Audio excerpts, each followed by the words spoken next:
Parashá Hayê Sará. Travou aqui. 58. Torá, capa azul, página 58.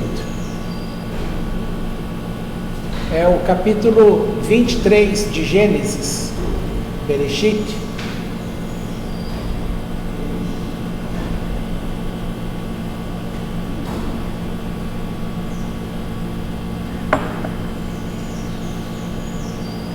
Página 58, essa é a quinta porção semanal, Hayê Sará, que diz assim: e foi a vida de Sará 127 anos.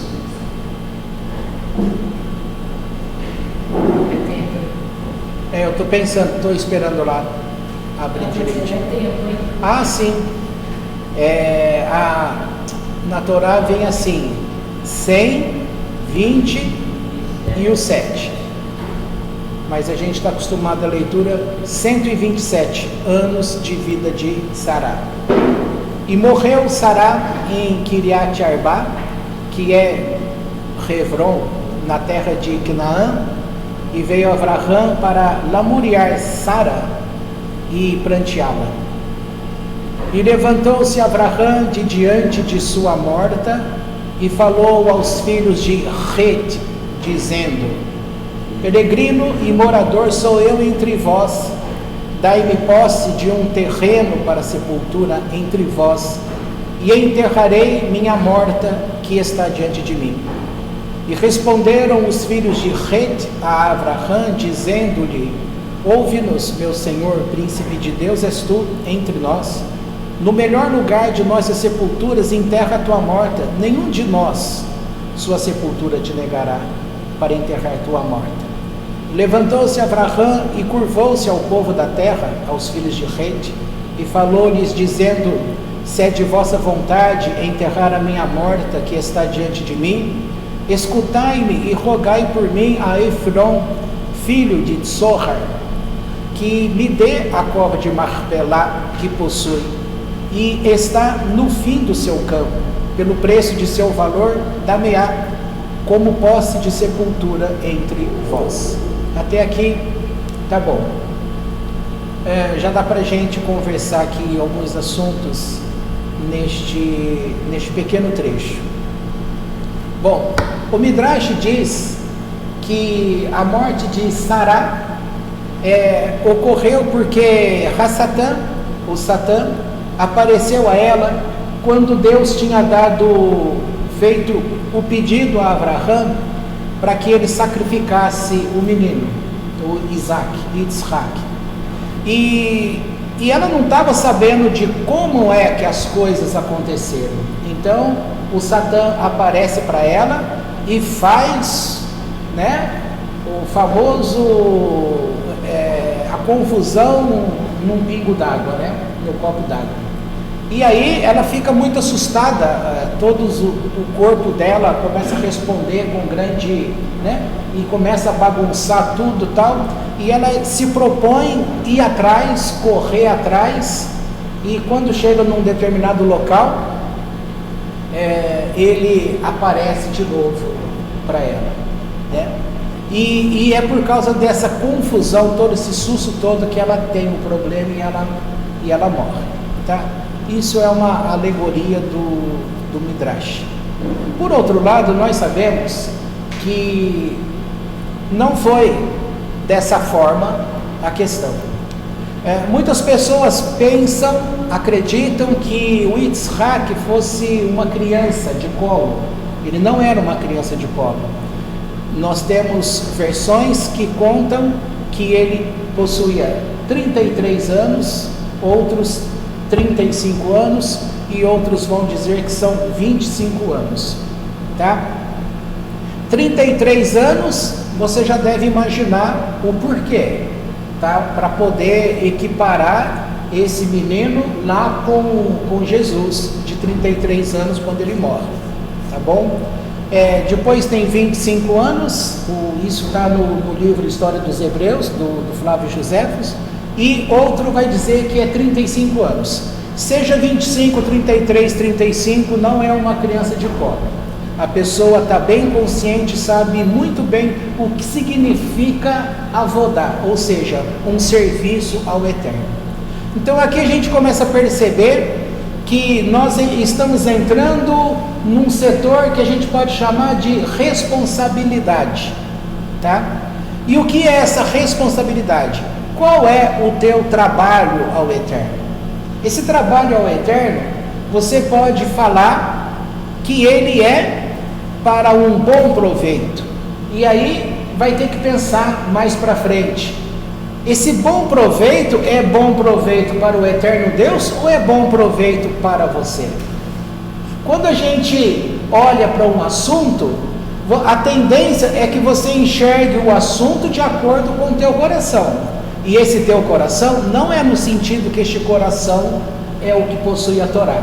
O coração deveria possuir a Torá, porque durante a gestação a nossa alma recebe a visita do anjo do Eterno Deus, e este anjo ele ensina a Torá inteira para a gente, para que no decorrer da nossa vida essa Torá ganhe conscientização.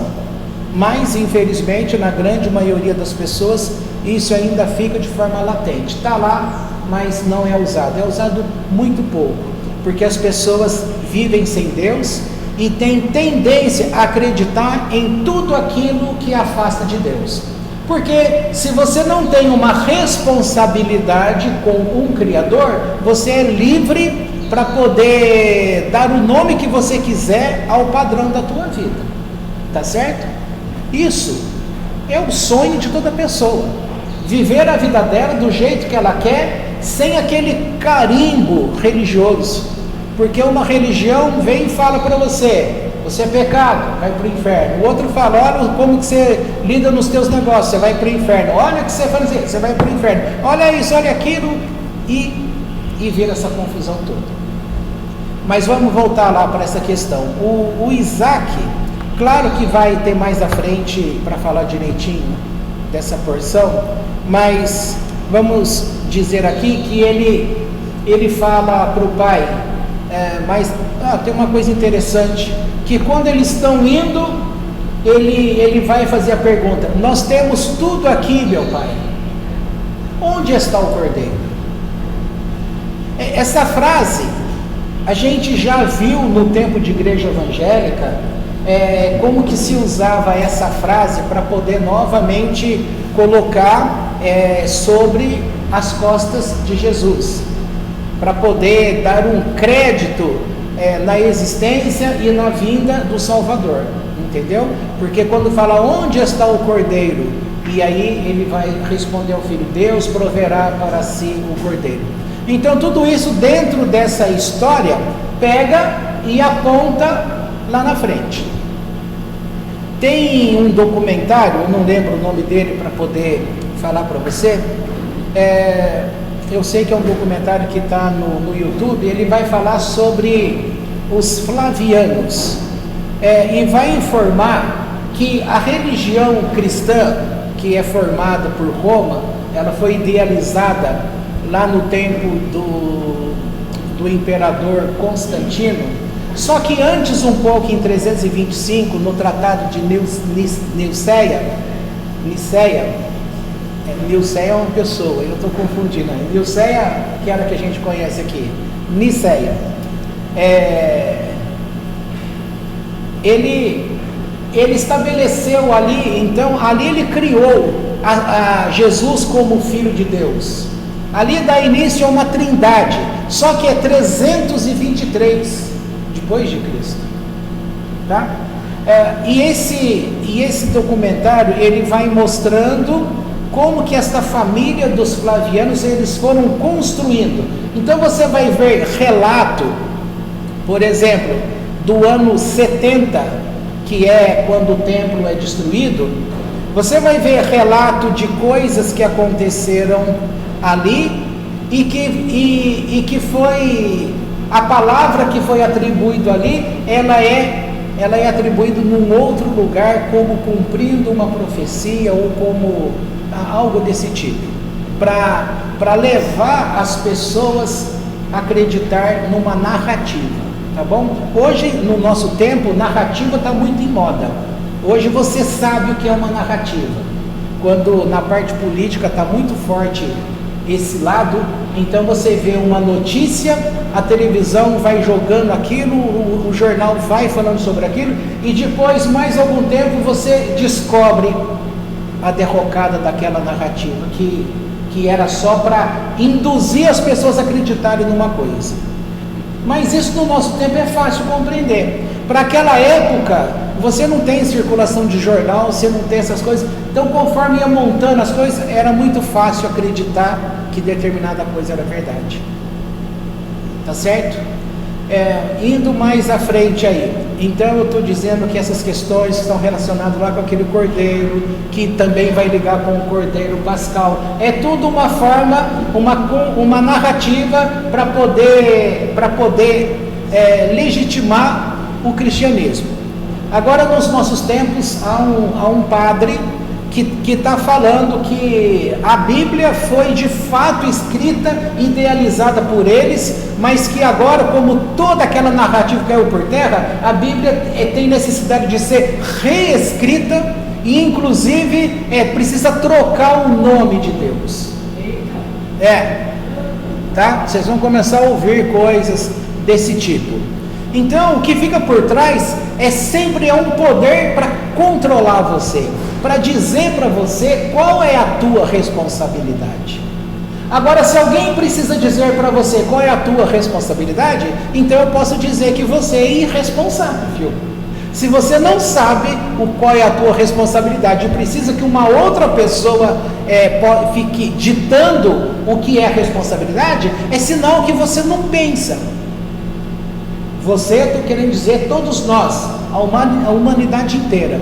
E o eterno Deus, ele sempre prezou pela questão de que você precisa ser um ser consciente. Você precisa aprender a saber o que você pensa, o que você traz no teu coração, o que você quer fazer da tua vida. Só que a escolha é sua, e Deus não fica do teu lado dizendo que se você escolher para a direita, vai aparecer um demônio do tamanho de uma montanha, e você tem que pensar bem, porque se for nesse termo, vai cair no mesmo controle do cristianismo, que é muito forte a questão do inferno, para forçar a pessoa a seguir esse caminho.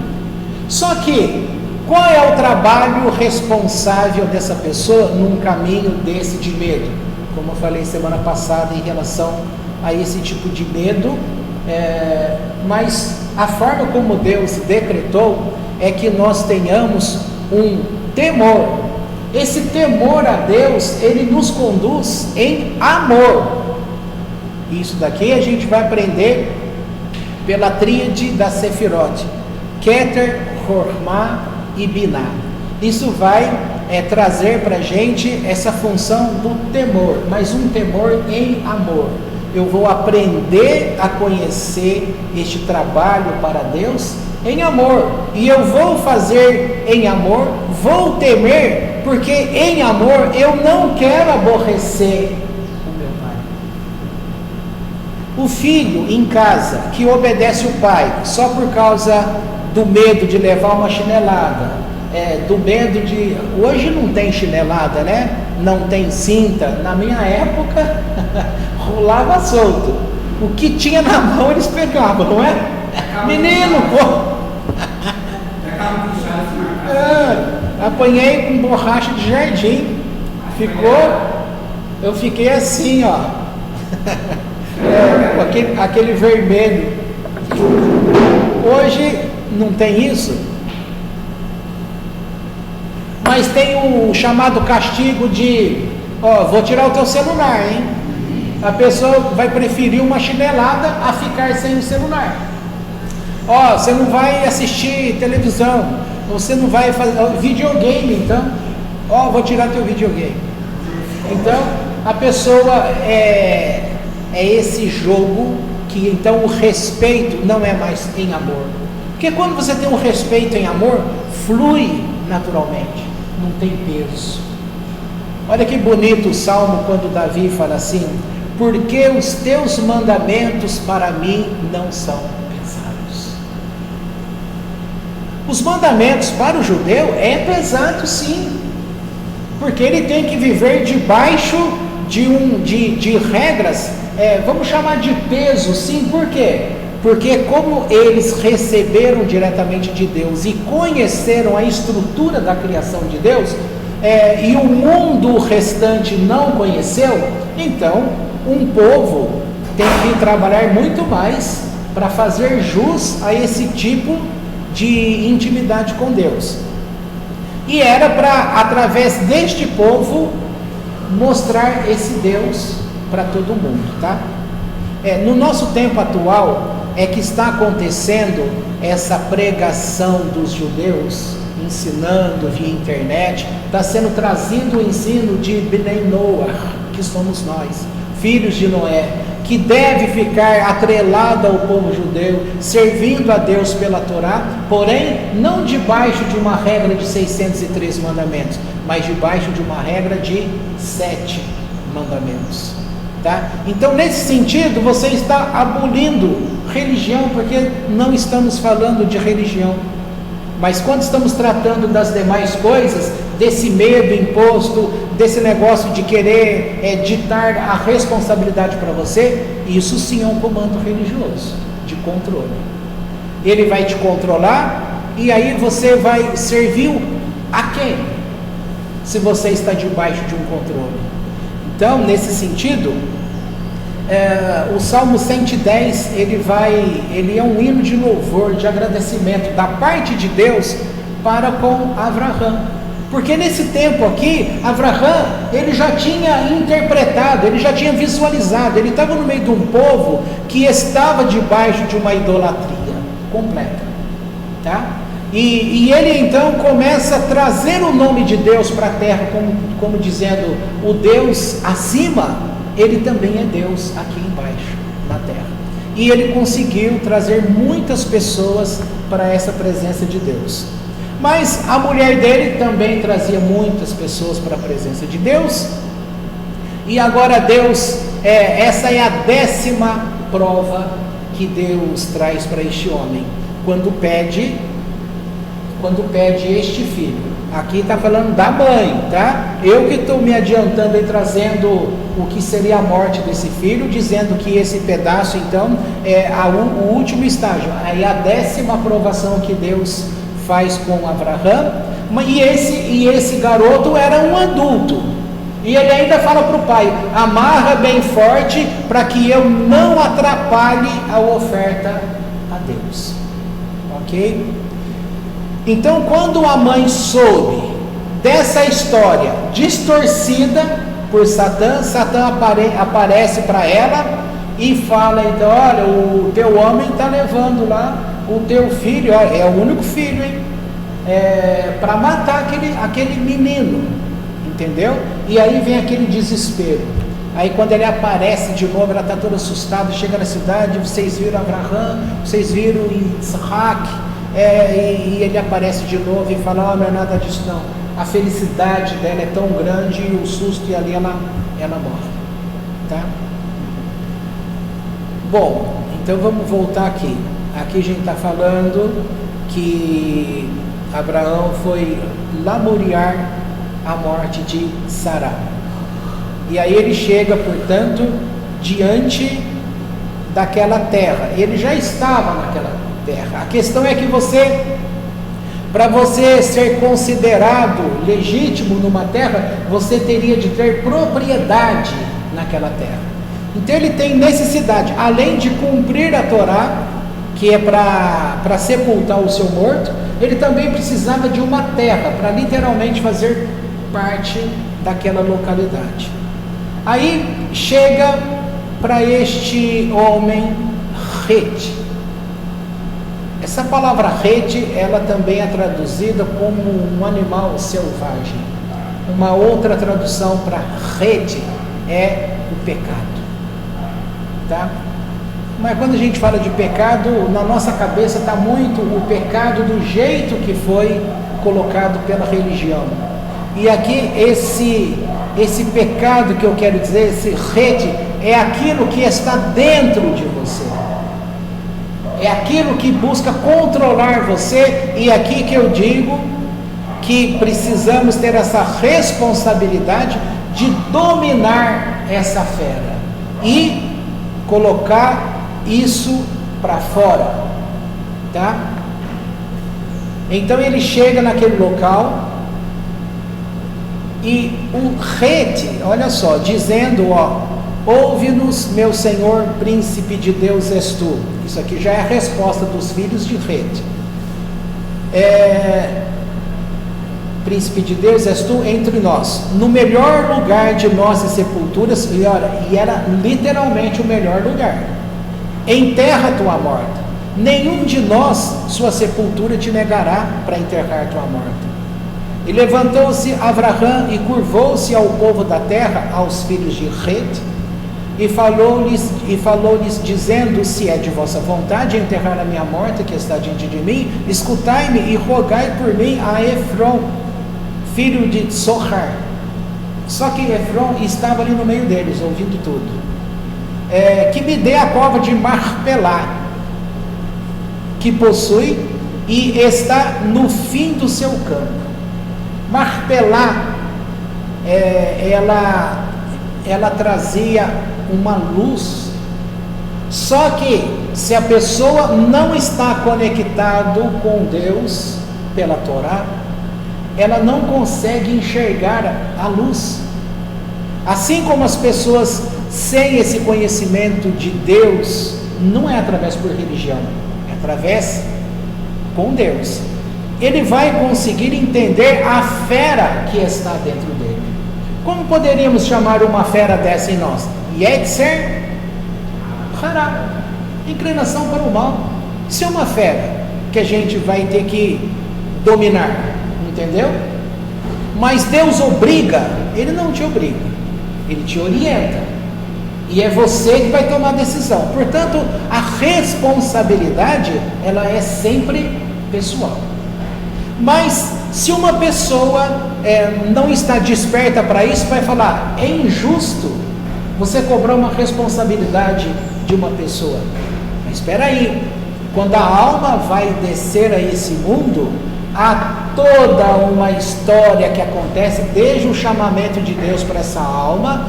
Além disso, é anunciada a pessoa como será a vida dela. Já é anunciado ali para ela de antemão a responsabilidade que ela deverá assumir aqui embaixo. E a forma como estará sendo declarado para ela essas coisas, ela vai dizer sim. Por quê? Porque ela está num ambiente propício, a alma está livre, sem o aprisionamento do corpo. Mas na hora que entra no corpo, isso é uma prisão. O corpo físico é uma prisão para a alma, ela fica limitada. E aí ela não lembra desta conversa, mas o conhecimento está lá. Ora, vamos pensar numa coisa tão simples. Quem nunca passou por experiências de você chegar num local e ter aquela sensação que já esteve ali? Quem nunca conheceu uma pessoa e já teve a sensação que já viveu aquele momento? Você não sabe se foi em sonho, se aconteceu de verdade, mas você sabe o que vai acontecer, porque você já experimentou. Um monte de gente, isso é muito comum, né? Déjà vu, que chama essas coisas. Já que você levantou,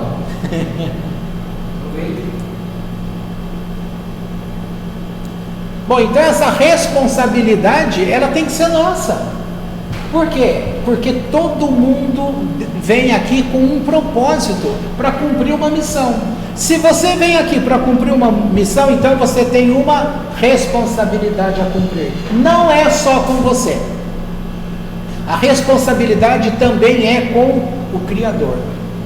Só que, se a pessoa entender que ela não necessita e não reconhece um Criador, então ela está, olha a fera dentro dela tomando vida. Aí ela começa a negar o Criador. Se ela nega o Criador, a fera vai se estabelecendo dentro da pessoa, tá? E aí vai acontecer um monte de coisa. Se a gente for falar todos os detalhes, fica complicado. Acho que você já teve uma noção. Agora eu não lembro essa palavra Efron, tem um detalhe dela aqui. Deixa eu ver aqui uma coisa.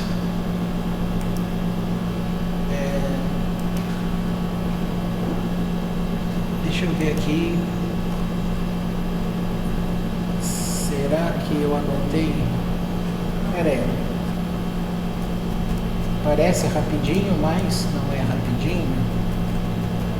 Vamos ver se eu coloquei uma corzinha amarela aqui, pelo menos.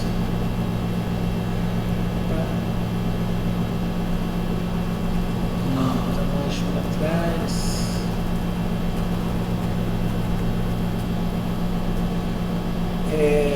Efron, Abraham, aí está dizendo que ele pesou o...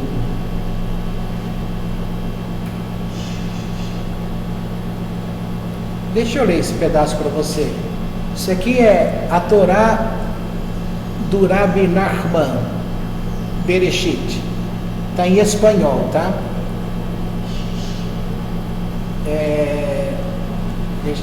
Deixa eu ver se esse pedacinho já pesou, tá? Vamos ver se é aqui que vai falar dele. Para algo tão sagrado como a cova de Macpelá, que é um portal para o jardim do Éden. Então aqui, como eu estava dizendo, essa cova de Macpelá naquela terra, que terra é essa? É a terra que Deus já tinha prometido, que a descendência deste homem tomaria posse numa terra, entendeu? E aquelas pessoas que possuíam esse lugar, Macpelá, eles, nem o dono, tá? Ele não conseguia enxergar nada demais, além de uma gruta. É uma gruta, Macpelá significa duplo, então tinha 2 andares, essa gruta. Se você procurar no YouTube, tem uma pessoa lá que conseguiu entrar, tem uma gravação sobre este lugar. É cheio de misticismo esse negócio, tá? Aí vai dizer que a pessoa entrou lá e que sumiu, um monte de coisa. Mas para tua aí curiosidade, dá uma procuradinha lá que você vai ver coisa sobre o Macpelá. Então, é o portal. Por quê? Porque é nesse lugar que Deus enterrou Adão e Havá, Adão e Eva. Ok? E esse portal significa que onde houver um judeu com Deus, se um judeu morre aqui no Brasil, a alma dele vai passar por debaixo da terra até chegar em Macpelá, porque ali que é a entrada das almas. Tá? Então aqui de fato é um portal para o jardim do Éden. Quando o Abraham ele olhou, ele enxergou esse local. Ele viu o que as pessoas não enxergavam, não viam. Vamos ver mais aqui. E a entrada através da qual passam as almas depois da morte. Abraham estava disposto a pagar pelo que fosse e não recebê-la como um presente. Ele queria pagar o preço. Isso se deve a que o dinheiro judeu, que é utilizado para o cumprimento das mitzvot, do estudo de Torá, é em si mesmo muito santo e tem o poder de anular as clipot. Então, quando a pessoa usa um dinheiro, o judeu usa um dinheiro dele para ele cumprir o mandamento e também como estudo de Torá, isso significa que é um poder de anular as forças das clipot, as forças das trevas, as forças demoníacas, as forças da negatividade. Então, ao comprar a cova, Abraham indicou que estava disposto a dar toda a sua riqueza para anular as clipot que poderiam rodear este lugar sagrado. O que é que ele estava demonstrando? Que ele era um homem responsável no serviço ao seu Deus. se ele tivesse de morrer para que Deus tivesse isso na terra, ele faria. Por isso que para um homem responsável assim, vou usar uma palavra caipira para a gente entender, ela não faz parte da norma culta aí. Agora eu vou falar isso, até já esqueci. Sabedor até que, né? Uma pessoa que conhece, que está claro para ela quem é esse Deus, como é esse comportamento com essas coisas, para ele simplesmente entregar a vida dele, é muito fácil. Não é um desespero, eu vou morrer por causa de Deus. Não tem esse medo. Tenha uma alegria, uma satisfação. Se for necessário, eu entrego a minha vida para isso. Agora, quando o Bolsonaro era presidente, quantas vezes você ouviu esse homem dizer, claro que isso é um juramento do exército, ele como capitão do exército, o juramento do exército é o quê? Para que o exército, qual é a responsabilidade de um exército? Cuidar de uma nação. E se ele vai cuidar de uma nação, ele tem que ser gerado dentro dele, naquele período de estudo, que o quê? Que pode chegar um dia que ele vai ter que entregar a vida dele por causa desta nação. Como que uma pessoa, um soldado, entrega a vida pela nação? Se ele vai lutar para defender um país, ele vai ter que matar pessoas, mas ele também pode receber um ataque e ele morrer. Então ele tem que entender que isso faz parte da responsabilidade dele e que isso é muito importante. Ele tem que ser tudo na vida de um homem. Por isso que o presidente, enquanto presidente, ele falou várias vezes que ele entendia aquela posição dele como um chamado de Deus. E ele dizia, se for necessário dar a minha vida por esta nação, eu farei. Tá? Aqui, guardadas as proporções, que são enormes, o Abraham está dizendo a mesma coisa. Se for necessário eu entregar a minha vida para que Deus seja conhecido neste mundo, para que isso que é o eterno Deus, o Criador, ser conhecido diante das criaturas como Criador, se eu precisar morrer, isso eu faço. Agora, se perguntar para você está disposto a morrer? Lá na religião é dito assim para os cristãos, você está disposto a morrer por Cristo como Ele morreu por você? A pessoa fala na emoção, claro, mas na hora que acontece qualquer coisinha, o desespero não toma conta, liga para todos os irmãos e faz corrente, faz ciclo de oração e faz oferta disso, daquilo, tal, tudo para ser curado. E se ele entender que aquilo é o momento dele de ir para com Deus, então veja só, é muito papo, mas na hora da verdade, se você tem essa responsabilidade clara, e você conhece o teu trabalho, naquele momento que se porventura for cobrado de você o teu momento final, você tem que viver aquilo com alegria, porque afinal de contas, você viveu por causa de uma responsabilidade, você conheceu, você enxergou. Agora esse homem passa por essa terra, ele olha, ele enxerga, é aqui que Deus colocou o portal dele. Quando ele percebe aquilo, ele fala, olha, toda a minha riqueza, eu dou toda a minha riqueza para comprar esse lugar. Em outros momentos é dito assim, você tem que estar disposto a dar aquilo que você mais gosta. Não confunda isso com sacrifício de gente. Aquilo que você tem muito seu. Se você entender que você, para adquirir alguma coisa, Deus não faz troca. Deus, eu vou te dar tal coisa para você me dar outra coisa. Não é. Aqui no mundo, o pessoal pensa nisso troca como matéria. Mas como Deus é energia, e tudo que aqui existe é energia, porém, a gente está cercado por uma energia que está condensada, uma energia que está materializada. Então ela enfraquece. A matéria, ela esconde de você a energia. O corpo esconde da pessoa a alma. Tá? A natureza, por outro lado, ao mesmo tempo que ela recebe a presença de Deus, ela esconde também, mas por outro lado, ela também permite passar um pouco para as pessoas que aquilo é Deus. Tanto é que as pessoas descansam numa natureza. Tem o frescor quando você está no mar, quando você está numa cachoeira, quando você está na água. Tudo isso traz essa energia de Deus. Mas quando uma pessoa consegue enxergar aquilo que está no alto e que tem que descer ao mundo, você pensa que é um monte de gente que vai enxergar isso? Não é.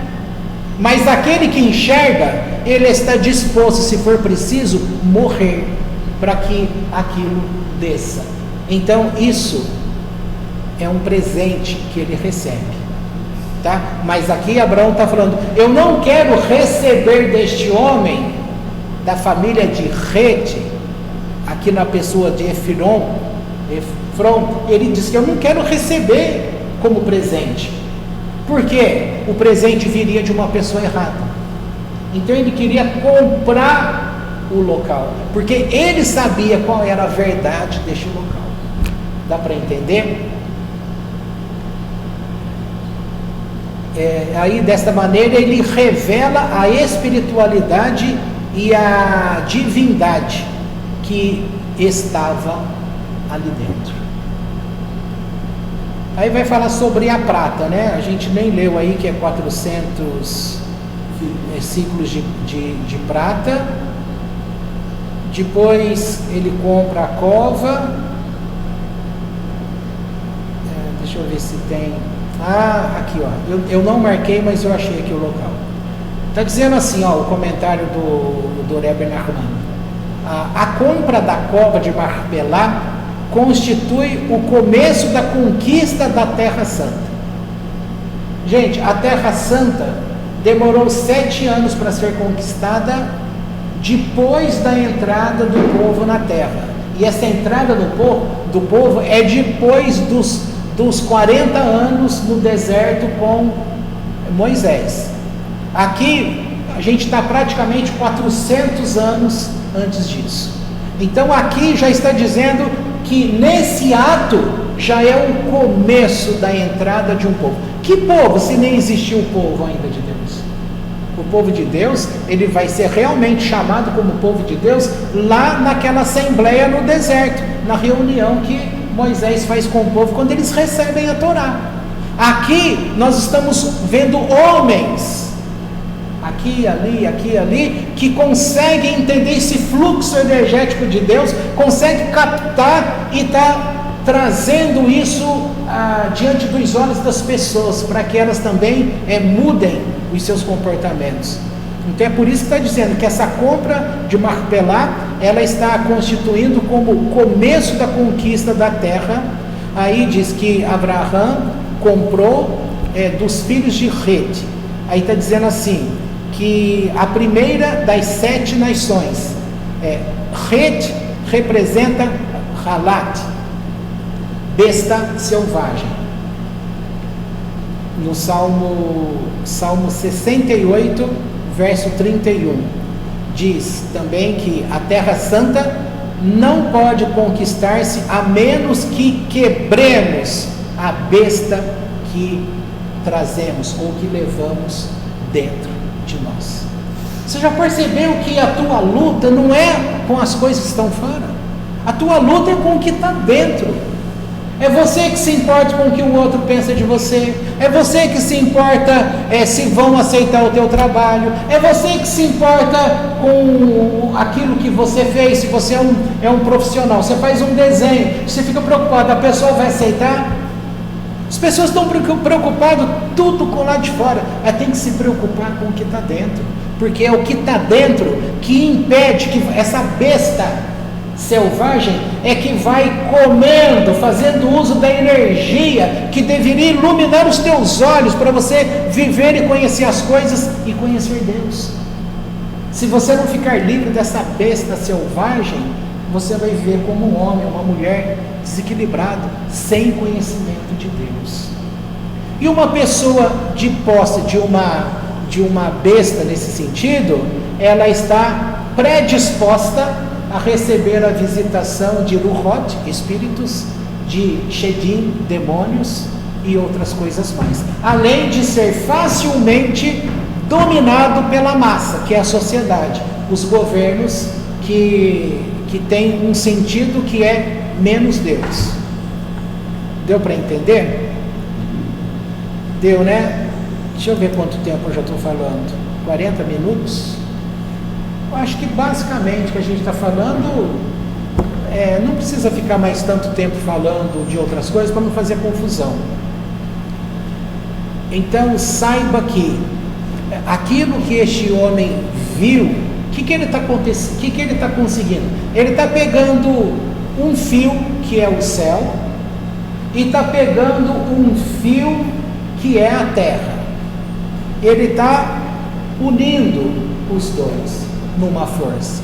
E esta força, ela ao mesmo tempo que ela desce, ela também levanta. Desce, levanta. Desce, levanta. Sabe como é chamada essa força na física? Magnetismo. E você lembra quando Deus trouxe para a gente um tema do 1º e 2º capítulo de Hebreus, que nós éramos uma igreja evangélica? Ele foi nos conduzindo ao judaísmo Bnei Noach, falando com a gente no próprio ensino, naquilo que a gente conhecia.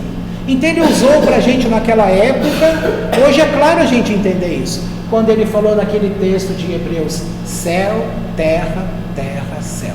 Então olha, o céu desce, a terra sobe, tudo com atitudes. Isso aqui é energia. A energia que desce, você chama isso de uma força de gravitação. E a energia que sobe, uma força de elevação. É essa força que é uma só, mas que é mostrado como duas, que é o ímã, que é esta energia escalar que está aqui no nosso meio, que traz o céu de Deus, a morada de Deus, à terra, e que dá vida a todas as coisas, e que faz com que o teu corpo, que tem uma vibração interna, por ressonância, ele recebe desse movimento que está fora.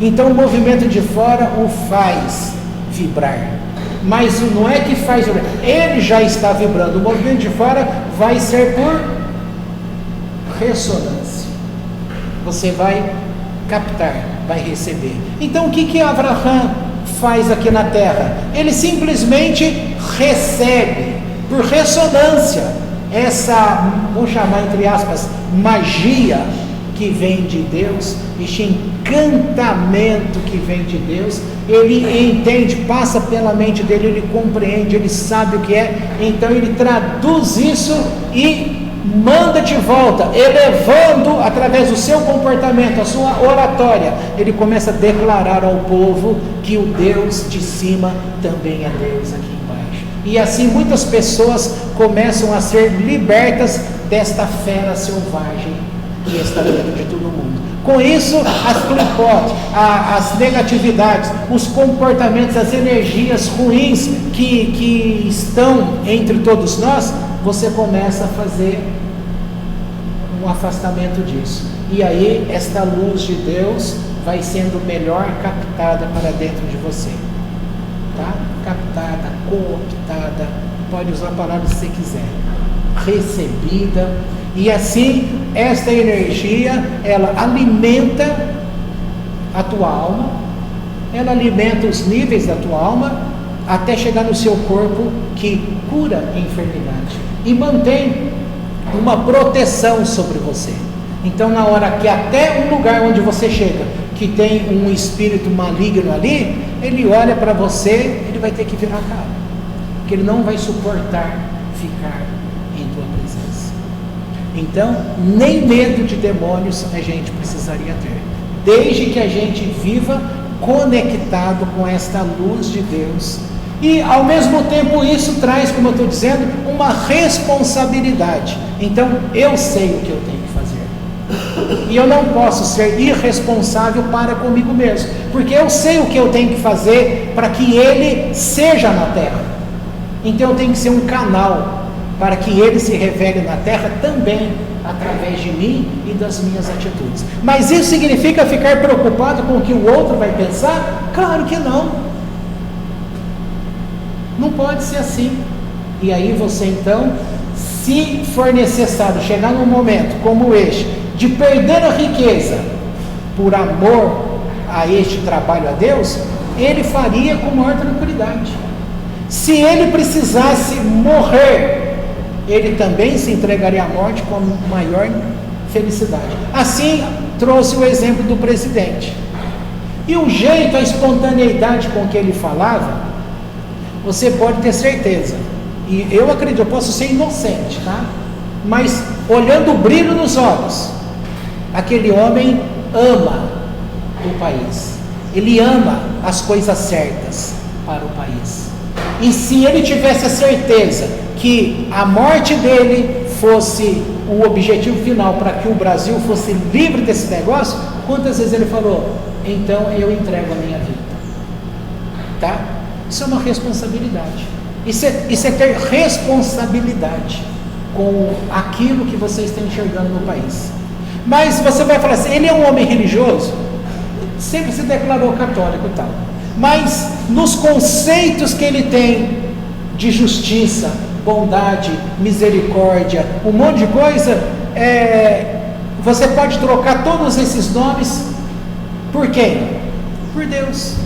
Então Deus se revela na alma deste homem através deste conhecimento, entendeu? Então precisa falar que uma pessoa é religiosa, porque você fala, eu sou católico, pronto, aí você vem, o que é ser católico? É tudo que esse homem não é. Porque ele não está preocupado com a coisa do catolicismo cristão. Ele está preocupado com a justiça, com a bondade, com a gratidão. Ele está preocupado com valores que representam Deus pela Torá.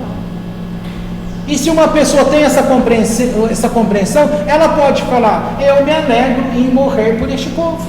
Se eu tiver a certeza que se a minha morte valer alguma coisa, e esse povo for pegar isso em Deus, então nosso país vai ser um país que vale a pena. É o que Abraão estava falando. Vai valer a pena. Então eu dou a minha riqueza para comprar essa cova. Aí ele olha para a cova, quem ele vê lá? Adão. E ele conversa com Adão. Entendeu? E aí fica muito fácil. E aí ele consegue mostrar para aquelas pessoas que o Deus ou os deuses a quem elas serviam não eram Deus de fato, mas sempre com responsabilidade e deixando as pessoas livres para poder dizer sim ou dizer não. Então, se eu sou responsável, eu vou responsabilizar você. A decisão não é minha para você, é a tua decisão. Eu estou sendo responsável por aquilo que eu recebo, eu sou responsável para ensinar, e agora você vai ser responsável em tomar decisões. Se você toma decisões erradas, Yetzer Hará vai governar a tua vida. Você será governo de uma besta selvagem. Agora, tirar essa besta selvagem 100% de dentro não é possível, tá? Porque o nosso mundo está misturado com o santo e com o profano. Ele está misturado com Kedushá e com o lado mal, tá? Impureza. Pureza e impureza. Está misturado. E você tem que entender isso. Entendeu? Entenda isso. Vai ficar tudo muito mais fácil. Aí na hora que quando você tem consciência, quando você confia em você, você faz. E se der errado, você sabe, eu tentei. Porque vai ser garantir que tudo que você faz vai dar certo? Claro que não. Tá bom? Posso parar por aqui, né?